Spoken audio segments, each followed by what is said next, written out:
The first figure was, I can swear here, right? The first figure was very scary. And then afterwards, I got a little bit more confident. So we're here at Lightbox Pasadena at the Proko booth. My name is Rembert Montald. I got these Olo markers here, so you get a nice crisp edge, and I'm gonna use this to do the preliminary drawing. So these are nice, I like them. So what I'm thinking here is, I always think in cubes. If you can draw cubes, you control the space. So I'm thinking of doing something this. As you can see, it follows this sort of circle, and then you just warp the lines from there. And if you treat perspective like this, not per se as 5-point perspective, but more as boxes, drawing things are gonna be much easier. And actually, in my opinion, fisheye perspective, or at least a little bit hinting at fisheye, is easier than normal perspective, because if it's a little bit off, you have some wiggle room. So that's what I kind of like about it. It's like for shortening, people think it's hard, but it's actually, if you draw a fist right coming at you, then you just draw the face and the shoulder right here. But it's not actually harder, because I didn't have to draw the proportions of the arm correct. You just draw the fist in front. And you could have made that one bigger if you wanted, to exaggerate it even more. It's back to the preliminary of the sketch I was gonna do. So we're just gonna think in terms of this. It's gonna overlap a little bit. Your horizon line is right here in this. And now you can keep drawing cubes as you go. And in this, you can draw your simple shapes. As you can see, like they fit now in this grid. Of course, they're gonna be a little bit more dynamic on walking. So let's make them walk a little bit. This one was done a little bit quicker, but you get the idea. And you just keep copying it around. Same here. And if you want to draw up here then you can see the bottom. I always think in perspective very simple. If it's up the horizon line, you see the bottom plane, and it's up, you see the upper plane. So if I would draw example here, if that makes sense. And then always adding an environment or something that they're standing on, like blocks, should help. And you can tilt them a little bit, but that's why I like boxes so much. They give you a nice angle, as you can see right here. And they don't need to be 100% accurate. Like I said, a fisheye perspective is very forgiving in that sense. So let me say this one thing why I like boxes so much. So when you're storyboarding, why I like to, so this is a frame. I like boxes because it's very easily, if a person is looking up, or we're looking up at a person, or we're looking down on a person. And they really are simpler to me than a circle. Because a circle, it doesn't matter which side you look it on, it stays the same shape. And cubes sort of, you get which direction you're looking at them. This is the kind of practical perspective I go over more in my course too. So the first character to draw is always the hardest. I mean, it's kind of simple. It's just a fisheye that's here, and then the rest is gonna go off. I'm just gonna draw horses, and like every horse that I start, I'm just gonna think what's on my mind in that minute, so I can improvise a little bit from there. I did practice a little bit. I don't mind saying that, because else I would fall flat on my face, you know. I look at it more as a musician. You practice at home, and then you play it in front of a crowd. I play guitar my entire life, more like. I'm really into fusion jazz at some point. Nice, I can smudge it. I like this paper a lot. It's a Bristol, I think. Yeah. And here I'm always trying to find the corners of the box. Like I see this horseback, for example, these lines as a box as well. I'll pull it up from time to time to explain something else. I use this one for the gray tones and this one for pure black inking. What I like more about this paper is, and not on every paper you can do it, is smudging. Some paper doesn't do it as well, which is great if you don't want it. But if you do want it, it's really nice. And for these bigger drawings, I really like it. How do you keep in mind that grid while you're drawing the final drawing? So I just think as the 2 feet as the corners of the box, and the top lane is the top of the box. That sort of makes sense. It's a skinny horse, this one.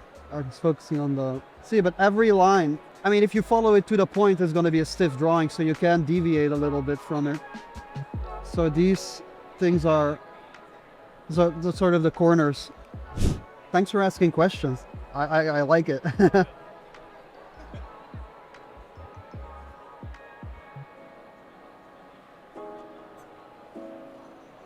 So here for directions and stuff. So when I take that leg, I'm gonna grab my sketchbook a lot. I'll just keep it open better. It's like the direction of legs on tubes. And all the details around it go like this, and then things go like this. And always something that I did growing up, I really like Legos, so when I draw an arm, for example, so this is the deltoid, like I would draw the arm, and then you get this shape automatically if you connect it. But that shape already does a lot for you. That's your brachialis. Same for the hands. Like never draw things in isolation. And then here you can cross the limit. If that sort of makes sense, so you draw stuff in another. Like here, for example, a leg. So doing that, it gives you a lot of details. Like this is basically this area right here. And here you get your heel, no, Achilles, yeah, for free. And again, here, this is a box. Yeah, and you build from there. I did something here that I actually see a lot of people. If you study animation, then you know that if this leg is back, then this arm is forward, and this one is actually to the back. Because you don't walk with your right foot and right arm forward. I see a lot of people that draw people walking, and it's a little bit off. Do you start with a basic deadline layout and then add your line weights later? Yes, because if I make a mistake and the line is very thick, I can mask it better. But that's a good question as well. I don't think about these things as often because like see here, I like this smudging. It may look dirty, but it adds the plane change. Yeah. See if you add a detail on the arm. So what I'm doing here is my hand is getting dirty from the smudging, and it's starting to happen a little bit here, which I don't mind, but you know, never hurts.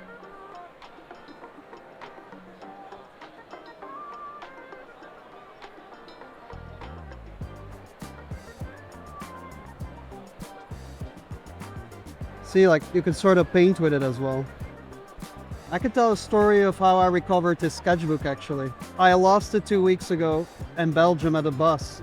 And the next morning I realized, God, I lost my sketchbook. Oh my God, like panic, because I always have it with me. So I go to the bus terminal at 10:30 and there's some dude that's been working there since 4 in the morning. And I said, okay, I was on this bus last night. I think I lost my sketchbook because I could have lost it anywhere else walking home from the bus. And he was like, okay, the bus you took is in a city 50 minutes from here. There's nobody there, it's a Sunday, but I know your bus is going to drive again in the afternoon. So if you're quick and maybe someone can help you, but it's a private property. So if you go there, nobody might answer, but you can try. So I drove 50 minutes there. I was in front of the gate, like screaming, hello, hello, anyone here?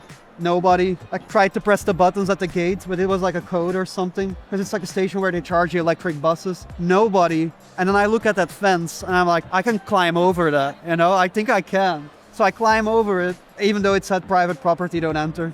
Don't try that in the US. In Europe, you can, you know? So I climbed over it and I was still like, hello. All the doors were locked, everything. But there was this huge hangar of buses being charged.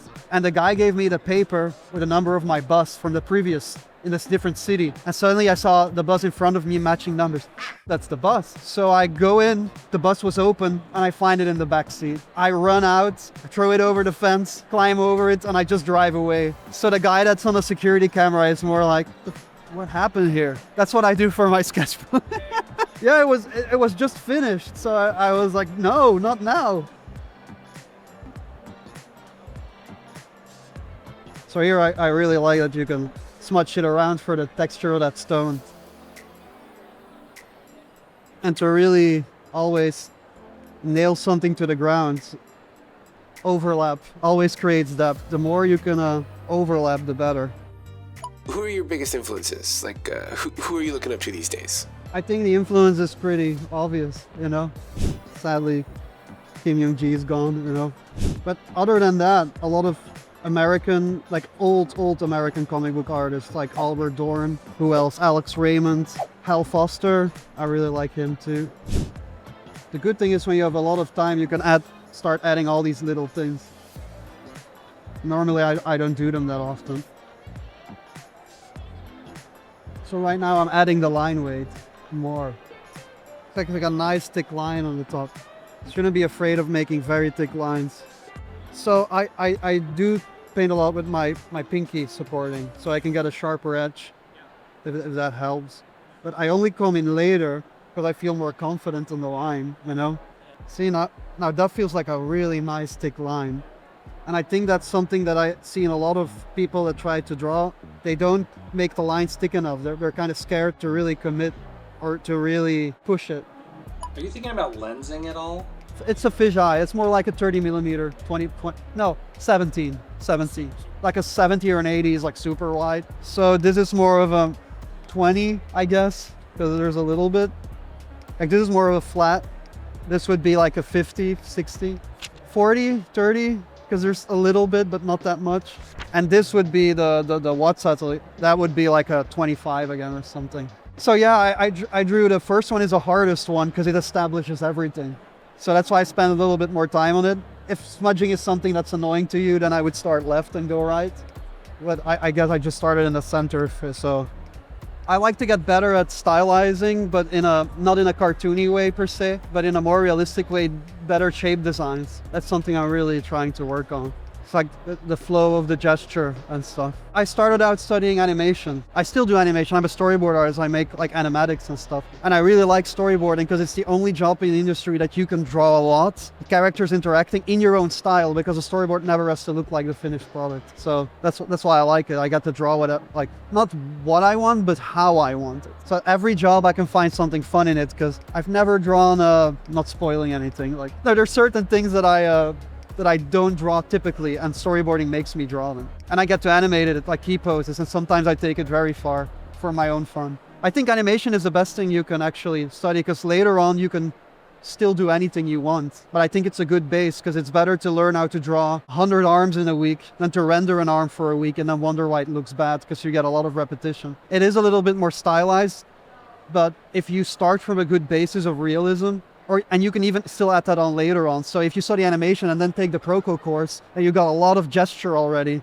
baked in, and you just put the anatomy on top. I just happened to meet Ryan Woodward, he wrote a foreword for me in the book, but thank you, Ryan. I just bumped into him and I showed him my animation, and actually I wanted just some portfolio feedback, and he just looked at my sketchbooks, some paintings I did, and it's like, would you like to help me in LA? And I was overwhelmed, so yeah. But it wasn't like apply for a storyboard role. It's just he saw that I could potentially be a storyboard artist. And most storyboard artists, when you start as an associate, you have to have someone that sees in you that you could be a storyboard artist, because associate storyboard artist jobs don't exist. They don't. And that's why it's frustrating, I know, to get into storyboarding, because there's just no job applications. Like it's senior or already director or something. Yeah. I'm sorry I can't be more helpful. I wish I could say you like do this course and that, but it's same with, concept art is a little bit easier because there's a lot of associate concept artist roles, but associate storyboard artists I've never seen, and I wish there were. It's just you have to have a lot of animation knowledge already, film knowledge, drawing, and usually they hire you stumble into it. So I was lucky that Ryan was there. So yeah. Having to come up with solutions to cover up mistakes, that becomes your style. Your mistakes become your style. It's not my quotes. I forgot who said it, but I remembered it too, because I was like, that's crazy.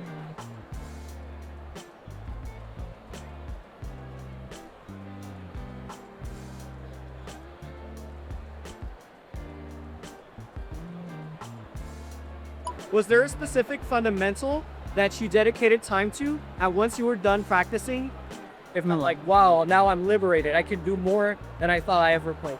Yeah, perspective. Perspective, yeah.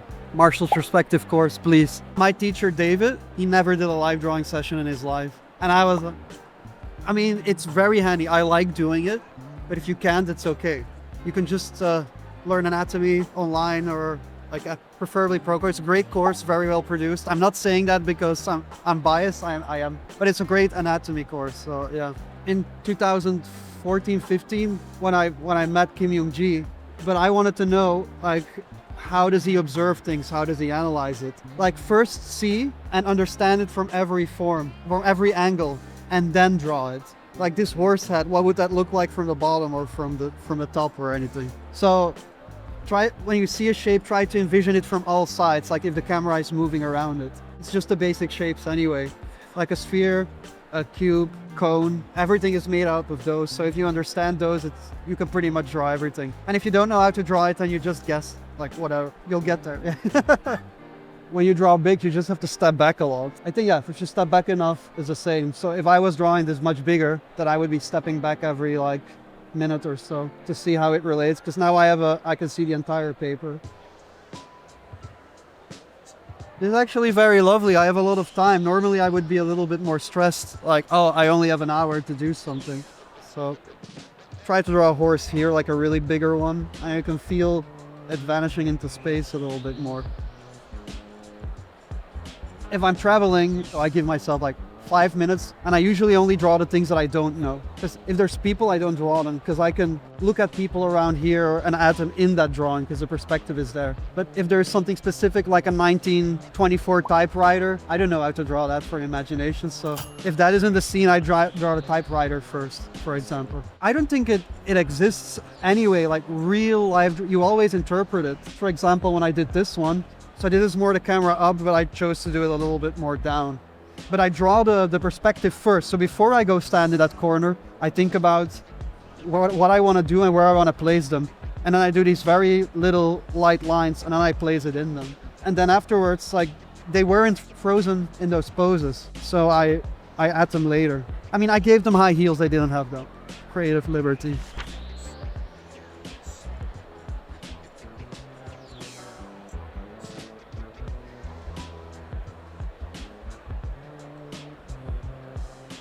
The hardest one for me was always the back muscles, but once I sort of figured it, I can do a little demonstration of the back.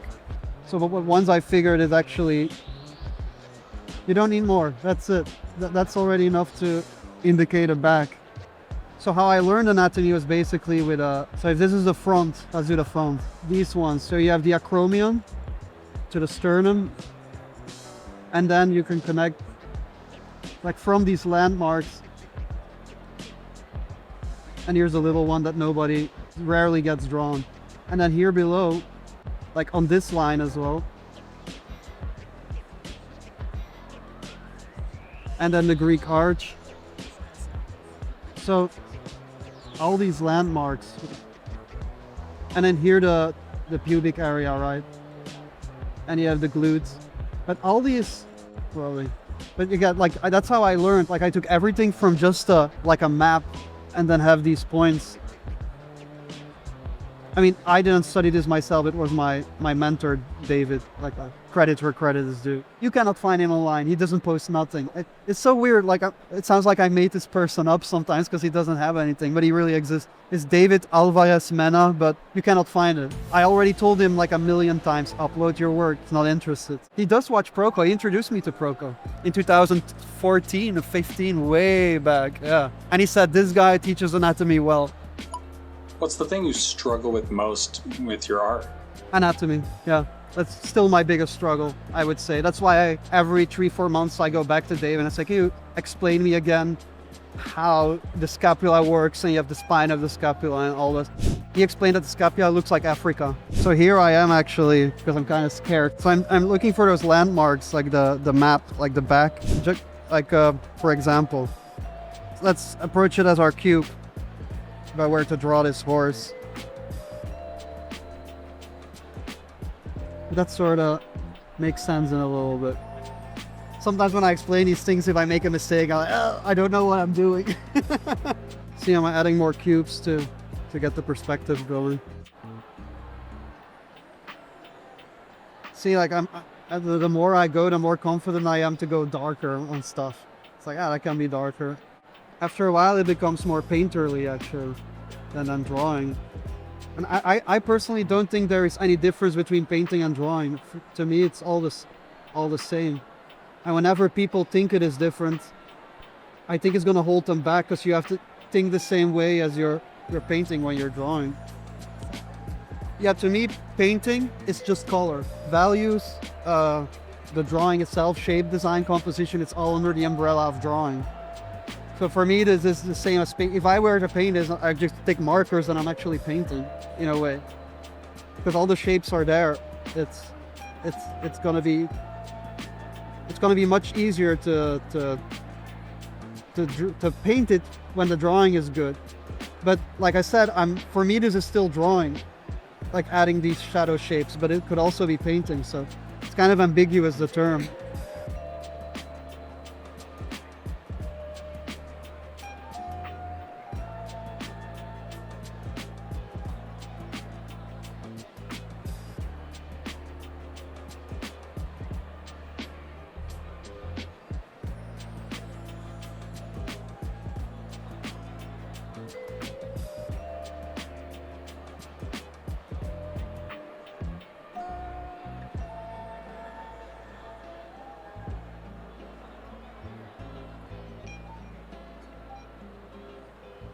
Notice that I really make the bottom planes darker, because it adds weights. Always put your darkest darks on the bottom, because then that will... Now there's a lot of ink on this brush. But that's okay, because we're in the foreground and the lines can be really thick.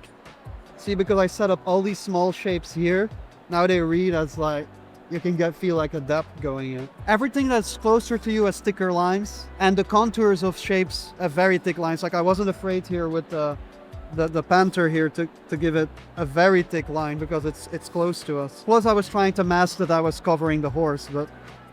What are you working on getting better at right now? Like characters and acting, that really is the hardest. Like believable characters that are acting, not just standing there like they do. Like real acting. I was very afraid that she would suck, but luckily she came out all right. The way that I work on it is very slow, so the story develops as I'm drawing it a little bit. It's like this panther, I just put it there because I thought it was boring, which could have been a major shot in my foot, but I think you need to take risks when you draw. If you're not taking risks, you're not being creative. Just have fun. Like, I mean, that's like the weirdest non-helping thing, but if you like drawing, you will get there eventually. If you just want the end result, you're not gonna get there because you're gonna get frustrated. This takes like a minute, you know?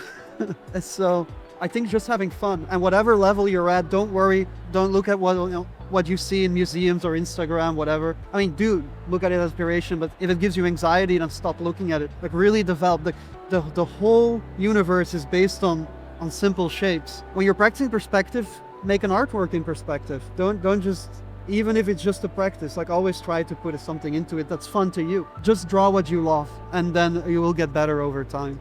Perspective matters because it is basically everything. It is the rhythm of the illustration. In the work that I do, storyboarding, animation, perspective is just crucial. I use it all the time. It's the first thing I draw in any picture. My approach that I will be teaching you is more based on practicality than trying to be absolutely correct. We'll be covering 1, 2, 3, and 4 point perspective, and how I use them and when they're appropriate to use, and how to utilize them for various settings. We'll also be using bounding boxes and how to put complex shapes inside of them to make whatever you're drawing more manageable. We'll be drawing motorcycles and cars in a little bit more of a forced perspective, so you don't have to adhere to the flat perspective that a normal human eye sees in front of you. Within this course, we'll be tackling an array of subjects so that you are armed and equipped with all these different tactics to tackle them in your own work. If any of this seems interesting to you and you want to learn how to draw characters, vehicles